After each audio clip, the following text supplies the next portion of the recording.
বলতে পারেন আমি কোন মাদ্রাসায় পড়েছি, আমি কোন স্কুলে ইউনিভার্সিটিতে আমি পড়েছি? আমি কোনো মাদ্রাসাও যাই নাই, আমি কোনো ইউনিভার্সিটিতেও যাই নাই, আমি কোনো মসজিদও মাদ্রাসা মসজিদে আমি পড়ি নাই। কিন্তু আমার একটা ফলো যে আল্লাহ আমাকে এদিক দিয়া যদি নাও দেয়, কিন্তু মদিনাওয়ালার প্রেম আমার অন্তরে ভরপুর করে দিয়েছে। এই কারণে আমি নবীজির সম্মান বলতে পারি।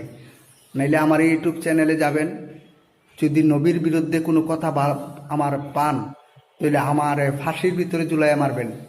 কিন্তু আমি আপনাদের কাছে একটা কথা বলতে চাই, আপনারা মুফতি হয়ে মাওলানা হয়ে পীর দাবি করে আমার নবীজির সম্মানের ভিতরে কিভাবে আঘাত করতে পারেন? কিভাবে আপনি আঘাত করতে পারেন?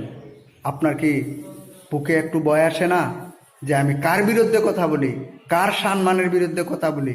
ওইটা কি আপনার বিবেকে আসে না? আসে না আপনার বিবেকে? আপনাদের বিবেকে কি কুত্তায় প্রস্রাব করছে? মুখে এত বড় বড় দাড়ি রেখে, মাথায় টুপি পাগড়ি দাড়ি দিয়ে মুফতি দাবি করে, খতিমাল উম্ম দাবি করে, আপনারা কেমন খতিমাল উম্ম? আপনাদের আপনাদের মতন উম্মর মুখের মিলেন প্রস্রাব করাটা তো ওয়াজিব। যারা রসুল পাকের শান ও মানের বিরোধিতা করে, প্রস্রাব করাও ওয়াজিব আপনাদের মুখের ভিতরে। কিন্তু আপনারা নবীর শান মানের বিরোধিতা করেন।